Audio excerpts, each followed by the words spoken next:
a un projet, une vie. Et même sans ce rapport, ñun gëm nañ ne développer Sénégal mooy sukkandiku ci mbéy mi, développer bu baax l'industrialisation, transformer, réaliser nos politiques publiques. kookul mooy le vision Sénégal ne moom la régime bu bees nguur bu bees bi indi. ma bëgg situation bi ou pas ñun mu mën a développer Sénégal. Maintenant li ñu war a wax mooy li ñu ben effectivement ñëpp jàpp ñëpp war nañ na mën na am doot ñu ko mën a def en 1 an et demi, en 2 ans. Ça c'est au moins c'est un discours. Ça c'est très logique. li jàkkaarloog Sénégal yi ne leen lii la ñuy fekk réew mi un déficit un taux d'endettement de 99,67%. De 100% en fait, en quelque sorte. kooku boo ko arrondiré c'est 100%. lu muy tekki mooy lan bu ñu liggéeyee ba at mi jeex li ñu am ci koom-koom lépp la ñuy jël fayee ko. fayee ko bor bi. fayee ko bor bi te bu boobaa. mais waaw d'accord après nga wax boo moytu du lekk xam naa ne moom loolu moo ko gën a soxla non man doo ñëw sama kër su ma ñëw dama kii mais il y a des techniques quand même de faire face à ces genres de situations. Oui. Notamment le rééchelon boo xamante ne wax dëgg yàlla xot na la mënatoo ko fay ni nga ko war a fayee mën nga def bu ñu lebee banque dañ koy def man def naa ko ba tàyyi comme wax dëgg yàlla ñeme woon lañ banque yi lool nga dem leb banque di mu am échéancier bi nga xamante ne yaa ngi koy fay ak durée bi nga xamante ne moom la prêt bi di def. Très bien. nga fay 2 ans 1 an dem ci banque bi négocier waat def beneen prêt racheter prêt boobu négocier ko mu gën a gudd montant bi gën a ndaw li ngay fay loolu ça te permet de souffler un peu mais li ñuy wax mooy boo yokkee sa assiette fiscale ça te permet toi d'avoir plus de revenus et quand tu as plus de revenus ça fait forcément varier toi ton PIB par habitant donc loolu c'est une situation boo xamante ne c'est une solution bi nga xamante ne gouvernement bi dina ci liggéey te li ko war a li ko mën a indi mooy politique bi nga xamante ne ñun teg nañ ko mooy au lieu que ñuy jaay suñu produit suñu ay produits ak suñu ay matières premières à l'état brut mais qu'on essaie de le transformer ba nga xamante ne dina mën a générer plus de valeur ajoutée loolu la ñu gëm et les produits du pétrole et du gaz yi nga xamante ne Sénégal commencé na ko encaisser ça va faire quand même évoluer un peu cette situation donc il y a pas mal d'initiatives yi nga xamante ne liggéey bi nga xamante ne ñun dinañ ci nekk te gëm nañ ne dina sotti mais en attendant il va falloir faire face à une situation qui est catastrophique et il faut pas avoir peur de le dire aux Sénégalais il va falloir que les Sénégalais soient solidaires que les Sénégalais soient en tout cas jàppale nguur gi fi nekk soit un peu plus patient te xam ne lii ñuy liggéey nii mënut a sotti ci 2 ans mënut a sotti ci 3 ans parce qu'on a hérité quand même d'une situation boo xamante ne xaritu Umar yi li ñu fi bàyyeel mais xaritu Umar yi li ñu fi bàyyeel baaxul xam nga Thiam yaa ngi tooñ Omar maa ngi ñëw dama koy sànni xeer ma ñëw ci Bachir rek après ma ñëwaat ci yow et puis bàyyi di wax mais Bachir tout à l'heure da nga ne y a rien à voir dafay mel ni un peu ce que le ministre a eu à dire que la dette est encore soutenable. Non mais xam nga moo tax des fois il faut leur demander des fois ñoom ñu harmoniser seen ay positions. ñu harmoniser seen ay communication parce que effectivement le ministre Abdourahmane Sarr dafa wax ñaari wax yu am solo. benn dafa ne l'analyse faite par mon département révèle que la dette du Sénégal est toujours soutenable. Malgré le taux de 99,99% bu muy wax et ça ne veut pas dire que bu ñu liggéey ba pare dañuy jël lépp fay ko bor bi non ça ne veut pas dire ça loolu mooy beneen bi mu teg ci ni il est également important de relever que nous avons une bonne structure de la dette. Kon nag situation alarmiste bi monsieur Thiam bëggu ñoo dépeindre bokkul ak lu ministre de l'économie di wax moo tax ma naan harmonisez-vous un peu da ciy baax tuuti parce que quand moi je dis soutenez y a rien circuler y a rien à voir. C'est parce que non, ça c'est trop quand même. Ouais, mais ça c'est trop quand même. Non, vraiment ça c'est trop. C'est vrai qu'on est en démocratie et la liberté est assurée par les lois, mais ça c'est trop quand même face à cette situation. Mais d'accord. C'est trop. Circuler, il y a rien à voir. Mais si avec un rapport aussi alarmant. Mais d'accord, le rapport il peut être alarmant. Je pense que c'est un peu trop. Le rapport il peut être alarmant. Donc Sénégalais di leen wax circuler, il y a rien à voir. Je pense que c'est assez risqué quand même. C'est assez risqué comme posture. Non. Le rapport peut être alarmant pour vous et souriant pour moi. Parce que nee naa la 4 éléments moo ne ci rapport bi. Sur les 4 éléments 3 yi la Cour des comptes a dit conformité. Ah non, je suis pas d'accord. Mais je suis pas d'accord. Mais même sur les recettes, recettes yi nga cité. On les lit. Recettes yi nga cité. Recettes yi mu cité sax nee na ñëw na di neewaat mais bien cependant, ça veut dire que mais la Cour n'est pas d'accord. Mais bien parce que je me veux honnête, moo tax ma wax la lu Cour bi wax ne la cependant. Ah non mais si nangul ma loolu. Parce que je me veux honnête que moo tax may la Cour a dit conformité. Mais justement tant que non. Maintenant après ce que la Cour a déclaré, est-ce que loolu mën nañ ko considérer comme lu ngay wax noonu. Maintenant tout est là. Encore une fois, ce rapport il a été fait et c'est heureux qu'il se soit arrêté en 2023. Ndaxte rapport bi bu xuusoon 2024 l'encours de la dette aurait été plus grande. Oui parce que le 2024 bi nii on a emprunté plus de 4480. Mais Sénégal day leb sax pour fay bor bi. maa ngi ñëw on a emprunté 4491 milliards sur 2024 et on prévoit d'emprunter 4500 milliards sur 2025. Oui. Kon nag muy noonu. Maintenant terewul nag mun dañ doon wax naan la dette c'est un instrument de l'économie, c'est anticiper sur des revenus à venir. ku ñu wóoluwul duñ la lebal. mais fi ngay dugal moo tax ñuy wax. Laisse-moi finir s'il vous plaît. ku ñu wóoluwul duñ la lebal. Maintenant on nous avait vendu que notre dette on a dépassé le ratio de l'UEMOA. Ça c'est vrai. Oui, parce mais que dépasser le ratio 70% du PIB. C'est-à-dire qu'aujourd'hui, on constatera que sur les critères de convergence, parce que les critères de convergence, dañoo bëri. Ñun, on n'est pas à jour sur le... Oui, mais c'est que même vous faites qu'il y a amul sanction, c'est pas bien pour la crédibilité des institutions. Ça dépend. Non, dañ la ne. Les critères de convergence. Non, dañ la ne. Même tuuti rek, sànq maa ngi la doon maye nag. Maye tuuti. Dañ la ne. UEMOA dafa fixé ay critères. 70%. mu ne critères yi xam nga mooy lan mooy lii moo gën. lii moo gën. waaw. lu gën nag boo ko deful tu te crées des problèmes. yaa ngi commencé indil sa bopp ay jafe-jafe. Par rapport à la dette ce qu'on a kenn musta wax fii ne état warul leb defe naa amul benn homme politique bu sérieux bu ñëw taxaw nee leen état warul leb. Par contre li ñuy wax mooy boo lebee fi nga koy dugal. yow mi ñi dëkk boo lebee ñi koy dugal mais ma rek boo lebee fi nga koy dugal boo leen ne terre bi c'est pas une bonne dette. xam nga ni waa Mbao boo lebee fi nga koy dugal. xam nga loolu c'est un débat qui est là. Oui ñi dëkk Mbao c'est un débat qui est là. On a choisi de faire un terre à plus de 1500 milliards. On pouvait avoir une autre solution bi nga xamante ne day satisfaire la demande te du ñu tollu foofu. C'est des choix stratégiques. Moi, je pense que le TER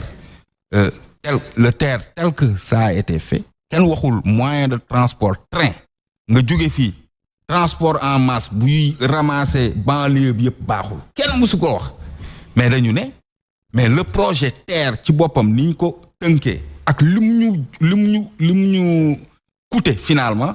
Mais c'est pas rentable parce que finalement dañuy subventionné c'est pas rentable. Maintenant dette bi ñu ne li ñuy wax ci dette bi aussi mooy li ñuy wax ci dette bi mooy li ñuy wax ci dette bi mooy li ñuy wax ci dette bi mooy lan ñii dañu nee woon dette bi 13 000 milliards la toll. Quand on a regardé on a vu que la dette est à 18 000 milliards. Parce qu'on y a intégré le Tibok. Parce que non, tu l'as beaucoup. Non, Bachir. Le travail qui a été fait est un travail quand même qui est très sérieux. Non, Bachir, franchement, Bachir, je t'aime bien, mais le travail qui a été fait est un travail sérieux. Mais je ne dis pas le contraire. Est un travail très sérieux. Fait par des professionnels. Xam naa ne Omar mënul réciter benn ligne comptabilité. te Omar moo gën a mën a commenter ci rapport bi te wóor na ma ne deful cours comptabilité wala bu ko defee soliwul maak moom a ci yem man defuma cours comptabilité comme tel que les experts comptables ay notion rek laa ci am mais le travail qui a été fait est un travail très sérieux certifié par des gens qui sont qualifiés. Oui, mais Omar aussi se base sur des chiffres. Approuvé Omar ay chiffres boppam la yor. Approuvé par des experts comptables. Publié carrément. Approuvé ko. Ne liggéey bi ngeen def nii liggéey bu mucc ayib la. Liggéey bu mucc ayib la. Maintenant nous avec nos petits suñu xam-xam bu ndaw dañoo war a noppi c'est ça.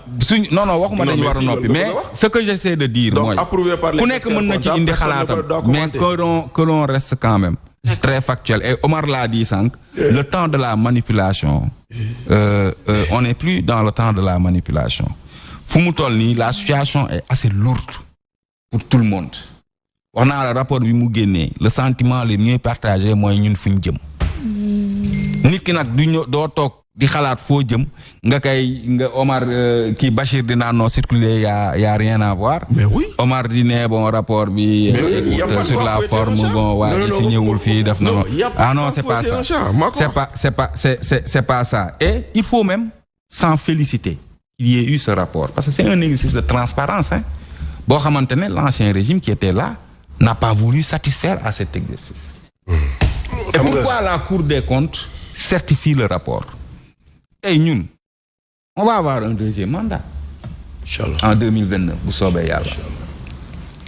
war nañ defaat audit bu mel nii. Si on falsifie nous les chiffres. Cour des comptes buñ ko jébbalee ben il va le dire. Mais si on était arrivé à 2025, il y a des choses qu'on pourrait vous reprocher.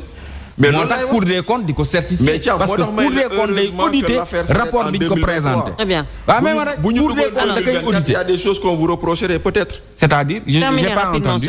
Heureusement que le truc s'arrête en 2023. Oui. S'il était revenu sur 2024, il y a des choses qu'on pourrait vous reprocher. Ça s'arrête au 31 mars 2024.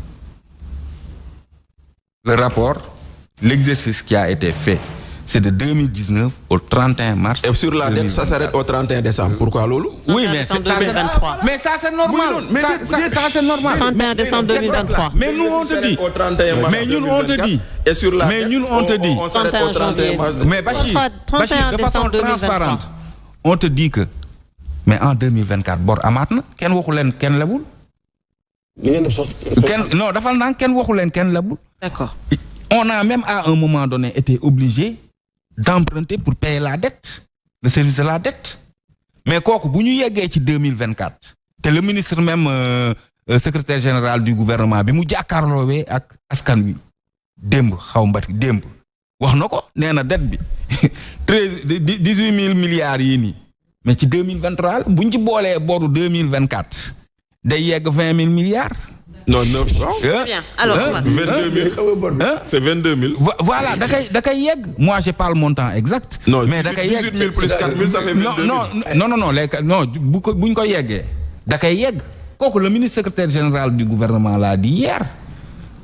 Et en 2025, il y aura également une dette. Boo xoolee ci non, mais 5 000 quand même. Alors, Omar. Justement. Après ñu génne chiffres yi.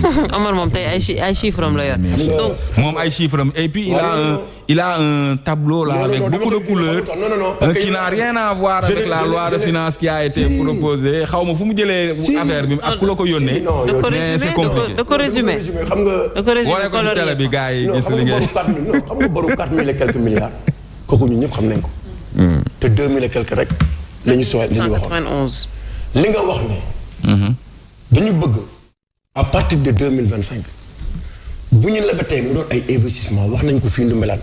c'est ça qu'on dëgg c'est-à-dire yéen da ngeen ñu am bët boo la ñuy xoolee. bu ñuy xoolee kan. non parfois dafa am bët ñu ñuy xoolee ñun te newuñu foofu. bu ñuy xoolee kan. parfois ñun ñi di wax sax dañu naan ñoo ñii ils sont contre alors que c'est pas ça. il faut un esprit critique ça c'est tout à fait normal. bu ñu gisee lu xamante ne war nañ ko mën a wax. dañu koy wax nee nañu à partir de 2024 bu jeexee dañuy ñaan yàlla bu ñuy labati mu doon loo xamante ni c'est pour des investissements. ça nous l'avons dit. maintenant Al-Amine Lo boobu ngay wax mais nañ teg fii li mu waxoon malheureusement mënuñu ko teg. Régis bu fekkee ne mën ngeen ko teg leen kii ku muy tudd di wax tey. suñu finance publique fu mu toll la mu doon wax démb barki démb ci finance publique. c'est ça que je ne peux pas concevoir. mais lan la doon wax. loo mënul concevoir. di wax lu baax. ba mu jeex teg. vidéo yaa ngi nii. gën a leen ma vidéo yi. non il faut que Sénégalais yi xam ne aussi ñii nga taxaw xam ne dañuy toog tey def conférence de presse di wax ci cette dégradation aussi fu nekk nii ci suñu finance publique yi. hier et avant-hier ce qu'ils disaient sur notre budget. tu es dans l'accessoire. et la situation. non dama bëgg nga ñëwaat rek. c'est dommage quoi. tu es dans l'accessoire. d'accord mais bëgg na. non d'accord ma nga dugg foofu. parce que situation wu réew mi fu mu toll. waratoo dugg ci loolu genre débat yi dépassé nañ ko. d'accord yow boo waxee nii man amul problème je te comprends sur des propositions. j'attends à ce que ñu def ay. quoi on peut s'attendre fan nañu war a dem. dafa am loo xamante ni ne parmi tous les anciens ministres yi nga xamante ni ne géré woon nañu. muy finance muy économie tey laa lire tuuti Doudou Ka mu wax ci doole ministre des finances li ñu ko may ci doole. te doole boobu dafa ëpp. il faut ñu xool nan nañ koy xoolaatee mooy li nga wax sànq si yi nga xamante ne parfois mën nañ ko leb. te duñu xam nga tey yéen yaa ngi wax ci Ablaye Fall mais demal déglu ko. Ablaye Fall mooy mi nga xamante ne tey ñu ngi wax ne. kontam xaw ma am na 15 milliards xaw ma ñaata milliards yu jaar ci moom dem dama lay expliquer benn affaire te dina la ndar. pour le transfert. mais Omar. Omar man je pense que même dans beaucoup de situations. non nañu éviter tudd ay nit. non parce que rapport bi tuddul nit. je pense que rapport bi tuddul nit. non mais damay dégg rek. waaw Omar. waaw dama ne je pense que beaucoup de situations que nous avons vécues. et qui ont été considérées comme des dérapages ou des entorses ou des anomalies. C'est des situations héritées de la Covid et qui ont continué après la Covid. Parce que dañoo ñëw ñu nekk dans une situation d'urgence, il fallait régler des problèmes. Des gens ont trouvé l'ingéniosité de dire laissons les procédures de côté et faisons autre chose hors procédure. Maintenant, il s'est trouvé que, encore une fois, ce qui devait être l'exception, c'est normalisé. Mais voilà. Mais non, ça, l'exception ne s'est pas normalisée. Des gens ont voulu normaliser ça. Alors on laisse Omar terminer. Parce qu'il n'y a aucune loi qui dit que voilà, on normalise l'exception. Les gens ont voulu normaliser l'exception. Non, il ne faut pas essayer de minimiser ce qui s'est passé. mais qui c'est-à-dire, Omar, non, s'il vous plaît. Omar, non,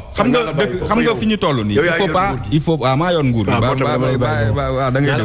voilà, il ne faut pas essayer de minimiser ce qui s'est passé. Ce qui s'est passé est extrêmement grave.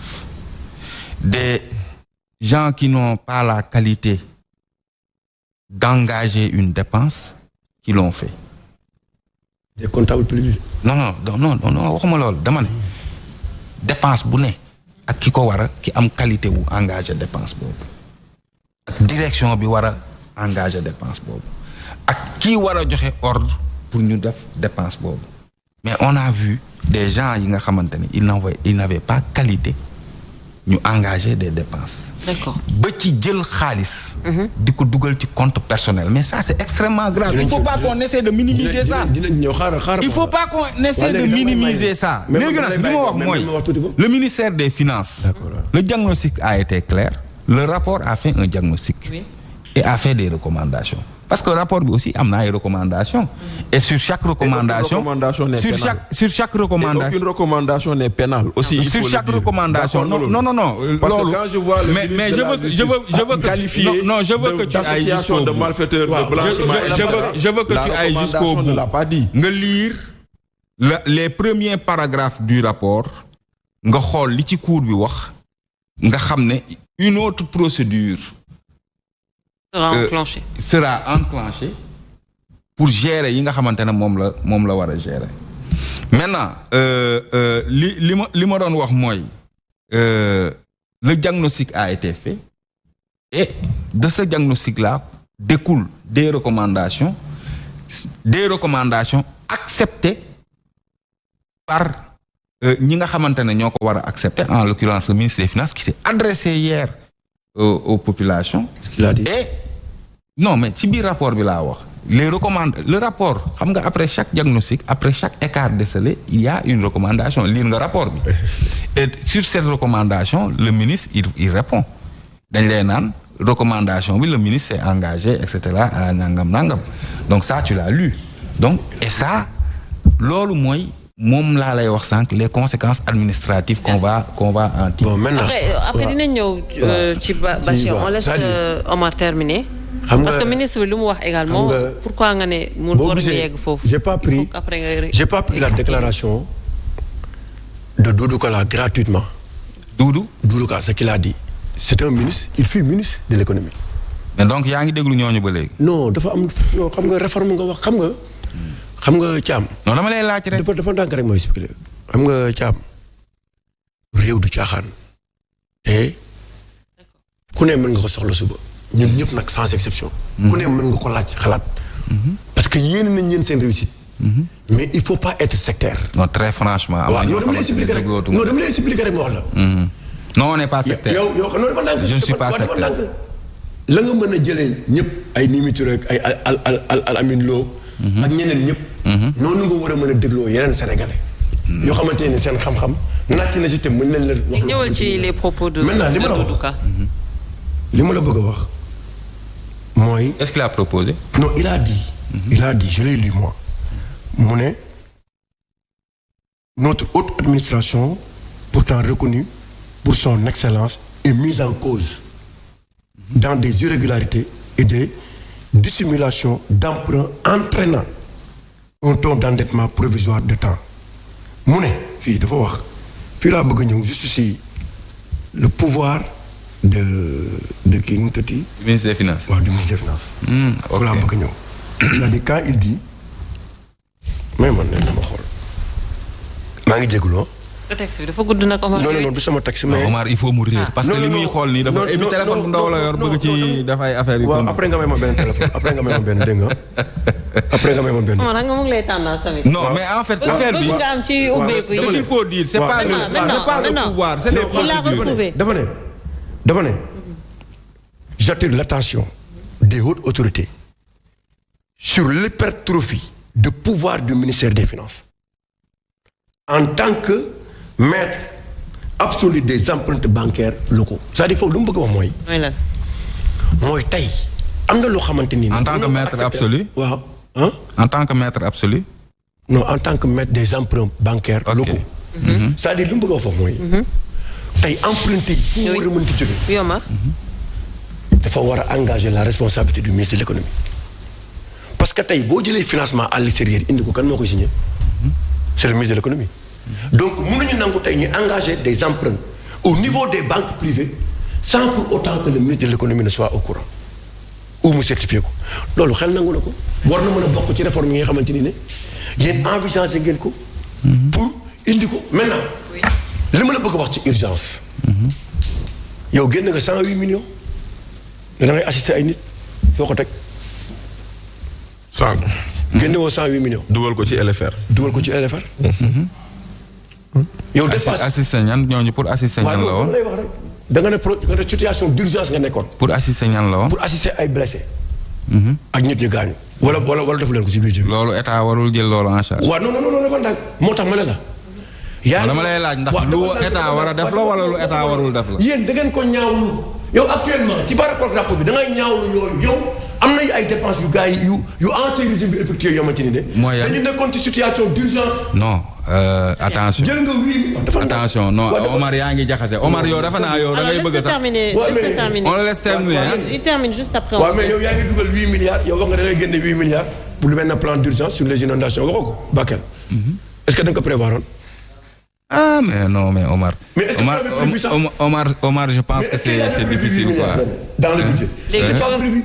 Léegi après. Il faut que faire le lien entre. Pour wax lan. Il faut que sourner. C'est pas ça qui est dit, hein. Non. Omar yaa ngi jaawale. Non, Omar, il faut pas que nga jaxase Sénégalais. Te sànq yow yaa ngi 8 milliards là. lan la ci lan. jëloo 8 milliards dugaloo 8 milliards. Non mais Omar attention. pour inondation. Non, waaw léegi après. amul 8 milliards. léegi lan nga bëgg a wax ci loolu. Est-ce que da nga ko justifié? Lan mais ça a été justifié. Comment? Mais Omar, je te dis que justification xam nga mooy lan. mooy dépense boo prévoirul woon laa wax hein. Dépense boo prévoirul woon. La façon de la justifier. C'est de retourner à l'Assemblée. ñu inscrire ko ci LFR. Mais da nga ko deful. Mais si def nañ ko. da nga ko suivre Bachir il faut l'aider. Je pense qu'il faut l'aider. Le Sénégal, on a voté la loi de finances rectificative. Da nga ko yëgul. Mais dañ ko gisul. gisoo mooy lan. gisuñu ko ci loi de finances rectificative man gisuma ko wala ko. waaw d'accord après ñu xool ko. après ñu xool ko. L'exploitation du rapport de la Cour des comptes. mooy wax des ministres bi. a permis de relever des manquements graves qui pourraient revêtir diverses qualifications pénales yow ci loolu nga d'accord.